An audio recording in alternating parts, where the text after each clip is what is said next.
Today's tale is from Wild About Books by Judy Sierra. Pictures by Mark Brown.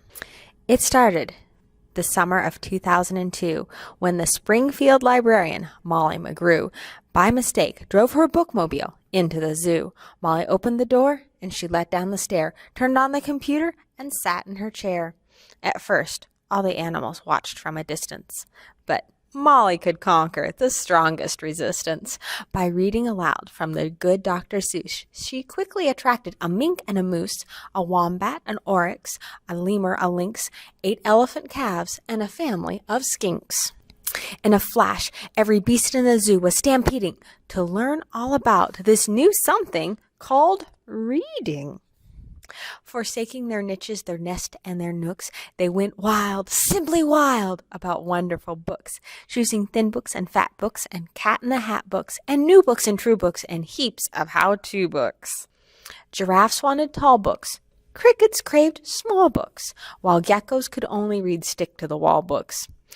The pandas demanded more books than Chinese. Molly filled the requests, always eager to please. She even found waterproof books for the otter, who never went swimming without Harry Potter.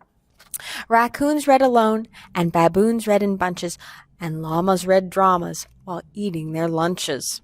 Hyenas shared jokes with the red-bellied snakes, and they howled and they hissed till their funny bones ached. A tree kangaroo who adored Nancy Drew began solving mysteries right there at the zoo, such as, why were the bandicoots' books overdue? Gently, Molly taught lessons in treating books right, for the boa constrictor squeezed Crichter too tight. Baby bunnies mucked up Goodnight Moon with their paws. Giant termites devoured The Wizard of Oz. And Bear's love of books was completely outrageous. They licked all the pictures right off the pages.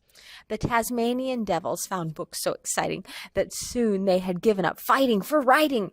They made up adventures so thrilling and new that others decided to be authors too. Pythons wrote with their tails, penguins wrote with their bills, and porcupines wrote with their very own quills. At the new insect zoo, bugs were scribbling haiku. The scorpion gave each a stinging review. A walking stick wrote, a cannibal twig silently devours a leaf, eating, not eaten. Pretentious, says the scorpion. Dung beetle, roll a ball of dung, any kind of poo will do. Baby beetle bed, stinks, said the scorpion.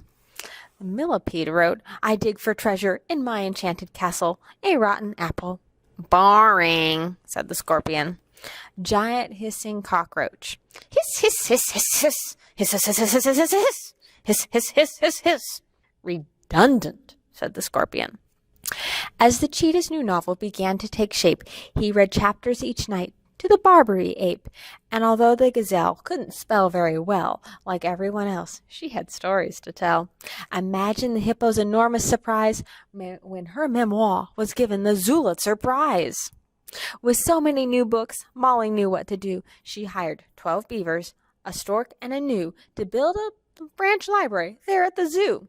Then the animals cried, we can do it ourselves, we can check the books out, we can put them on shelves. They did, and they do, up to this very day. 3 cheers for the zooberry. Hip, hip, hooray! When you visit the zoo, now you surely won't mind if the animals seem just a bit hard to find. They are snug in their niches, their nest in their nooks, going wild, simply wild, about wonderful books. We hope you enjoyed this telephone tale today. Call again every week for a new story.